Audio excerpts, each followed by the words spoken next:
Salut les petits clous, parmi toutes les disciplines ésotériques qui existent, il y en a une que je ne connaissais pas très bien, c'est le soufisme. Et si je le connaissais mal, c'est parce que techniquement, pour être soufi, il faut d'abord être musulman, ce qui n'était pas mon cas, alors je ne m'étais jamais vraiment documenté. Bon, j'ai corrigé le tir en me documentant et je vais vous présenter ce qu'est le soufisme, mais avant ça, on doit s'intéresser à la religion qui lui a donné naissance, l'islam.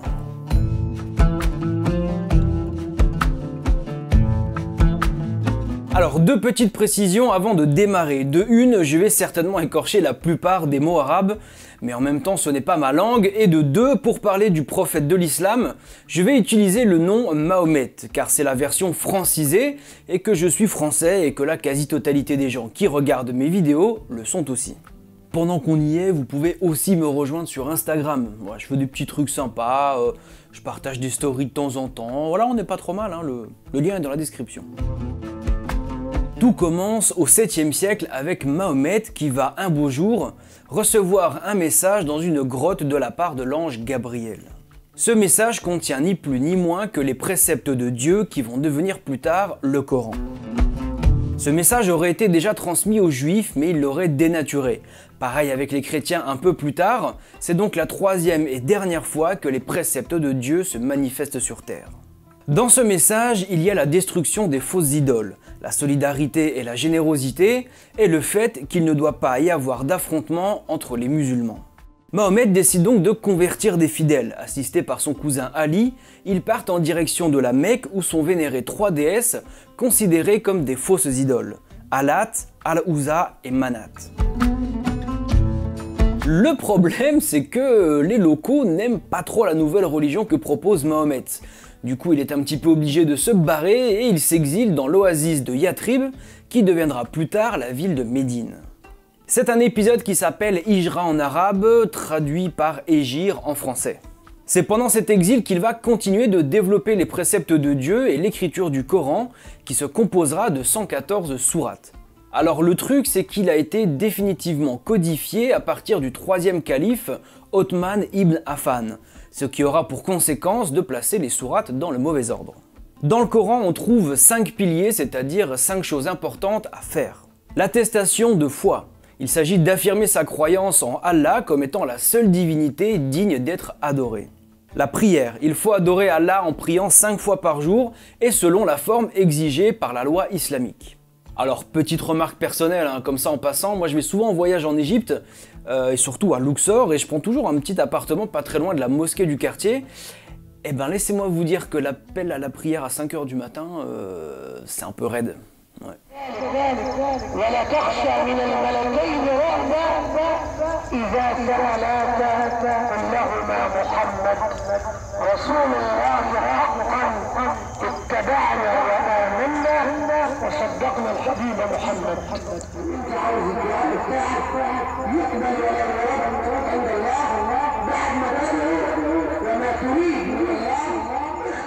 L'aumône légale, c'est le fait d'adorer Allah par le paiement obligatoire d'une sorte de taxe qui sera mise dans un pot commun et redistribuée aux nécessiteux. Par exemple, l'argent sera redistribué aux pauvres, aux esclaves pour payer leur affranchissement, aux endettés qui ne peuvent pas s'acquitter de leurs dettes, aux voyageurs qui n'ont pas assez d'argent pour atteindre sa destination, etc.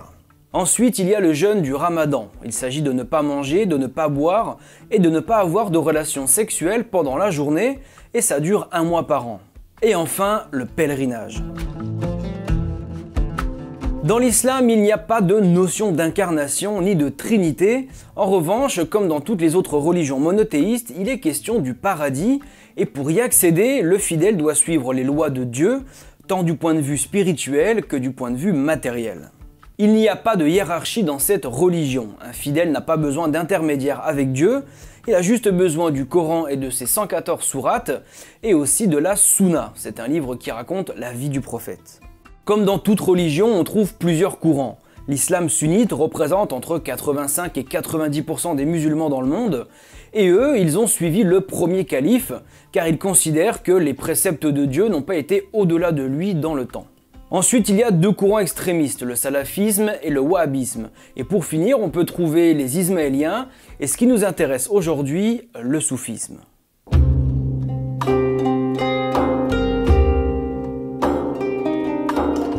Si on s'en tient à la légende, lorsque Mahomet a reçu les préceptes de Dieu par l'ange Gabriel dans la grotte, il aurait aussi reçu un enseignement caché, une sorte d'ésotérisme secret qu'il n'aurait pas inclus dans les textes, mais qu'il aurait transmis oralement à certains grands patriarches. Ce sont ces patriarches qui vont continuer de transmettre ce savoir de bouche à oreille pendant plusieurs siècles jusqu'à nos jours. Alors évidemment, on ne peut pas attester de la véracité de cette information, c'est une sorte de légende au sein du soufisme qui lui donne son origine. Par contre, ce qui est intéressant, c'est que l'histoire est identique avec celle de la Kabbale juive. Vous savez qu'il existe 3 religions monothéistes, le christianisme, le judaïsme et l'islam. Chaque religion a un livre sacré et une tradition orale dite ésotérique. Pour l'islam, c'est le soufisme, pour le christianisme, c'est la gnose, et pour le judaïsme, c'est la Kabbale. La légende dit que lorsque Moïse est monté sur le mont Sinaï, il aurait reçu un enseignement secret à transmettre oralement, donnant naissance à la Kabbale. Eh bien c'est pareil avec Mahomet qui a reçu un enseignement secret de l'ange Gabriel donnant naissance au soufisme. La naissance historiquement admise de ce courant de l'islam est située au 8e siècle à Koufa et à Bassora dans l'actuel Irak et également au 9e siècle à Bagdad.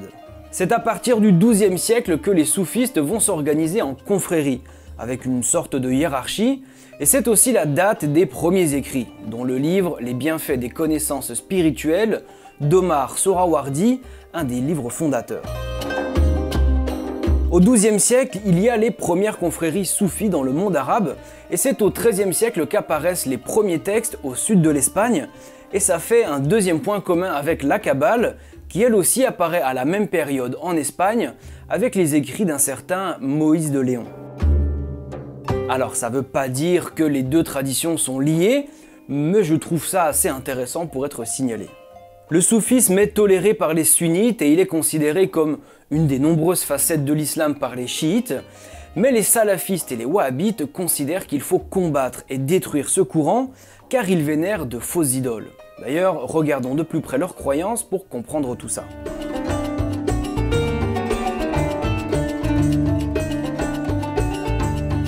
Comme toutes les pratiques ésotériques dignes de ce nom, le soufisme se définit comme une quête intérieure. Tiens, d'ailleurs, il faut que j'ouvre une petite parenthèse. Ésotérisme vient du grec ancien ésotéros qui veut dire intérieur. L'ésotérisme, c'est une quête intérieure d'amélioration de soi. Je fais cette précision parce que malheureusement ce terme est galvaudé aujourd'hui. Les mecs qui vont dans les crop circles avec un pendule pour prouver que ce n'est pas humain, non, ce n'est pas de l'ésotérisme. La fleur de vie en dessous de verre pour dynamiser son eau, non, ce n'est pas de l'ésotérisme. Les boîtes à 4000 € qui vous soignent en utilisant le chant quantique, non, ce n'est pas de l'ésotérisme et dans ce cas-là, c'est même une arnaque qui relève du pénal. L'ésotérisme est une quête intérieure d'amélioration de soi, comme l'hermétisme, la maçonnerie, l'alchimie ou encore le soufisme. Je referme la parenthèse. Les soufis considèrent que tout est constitué d'une part de visible, c'est ce qu'ils appellent le zahir, et une part d'invisible, le batin. C'est la raison pour laquelle ils lisent énormément le Coran car ils pensent qu'au-delà du texte, c'est-à-dire de son aspect visible, il y a quelque chose d'invisible, un message codé avec plusieurs niveaux de lecture. Cette dualité du visible et de l'invisible se retrouve dans l'être humain et l'objectif des soufis est de se reconnecter au divin dans le but de retrouver l'unicité primordiale. Pour y arriver, il faut se détacher des choses matérielles, des choses qui font de nous des humains et l'accent est mis sur le contrôle de l'ego. Cette quête de fusion avec le créateur n'est pas linéaire mais plutôt cyclique et contrairement à ce que ça pourrait laisser entendre, dans le soufisme, il n'est pas question de réincarnation. Il faut se questionner en permanence et toujours se remettre en question dans le but de s'améliorer et de se libérer des contraintes de l'ego. Pour ça, les soufis se rassemblent dans des communautés que l'on appelle des tarikas et visiblement pour faire sa djellaba, cette personne s'est inspirée d'Elmer l'éléphant. Une tarika est guidée par un maître spirituel que l'on appelle un cheikh et il donne aux fidèles des règles alimentaires et spirituelles à suivre et ça passe par la pratique de la poésie. Les soufis, en plus de faire l'apologie de l'amour comme dans la plupart des traditions initiatiques, font l'apologie de la poésie, car ils ont une croyance très forte dans la puissance du verbe et dans l'intention créatrice. La pratique de la poésie dans le verbe, le son et la voix est la quintessence du pouvoir divin sur terre. C'est sa forme la plus pure. Ils écrivent de longues poésies qu'ils récitent pendant des heures dans l'objectif d'atteindre une sorte de transe mystique. L'objectif, au-delà de l'amélioration de soi, c'est le tasawwuf, que l'on peut traduire par initiation au secret. Il s'agit de développer des facultés parapsychologiques qui sont cachées à l'intérieur de l'homme. Tout étant composé de visible et d'invisible, ça veut dire que toute chose comporte un esprit, et les soufis cherchent à entrer en contact avec les esprits, de la nature, des sites sacrés, etc. Et surtout, ils entrent en contact avec des grands esprits non incarnés qui vivent ailleurs. Pour travailler ces facultés, le cheikh donne aux élèves des exercices et des tâches dans le but de les faire progresser, et c'est de son vivant qu'il va devoir transmettre la conduite de la tariqa à son successeur. La suite de maîtres spirituels qui se transmettent la conduite de la confrérie s'appelle la silsila, et selon la légende, ce serait une chaîne continue depuis le prophète Mahomet jusqu'à aujourd'hui. L'origine exacte de ces pratiques est un petit peu floue. Les terres musulmanes étant très grandes, il y avait beaucoup de tribus qui étaient attachées à leurs traditions païennes. Par exemple, on sent bien que l'animisme berbère a pu servir d'apport au soufisme, principalement avec le courant des Amazirs, qui partagent pas mal de points communs, sans pour autant en être à l'origine. On trouve également des ressemblances avec le culte des ancêtres, présent chez les Berbères, mais aussi chez d'autres cultures très différentes, comme les Celtes, les Nordiques ou comme dans certaines régions d'Asie. Il est difficile de bien définir les contours du soufisme, d'ailleurs, son petit surnom, c'est la tradition aux 1000 définitions.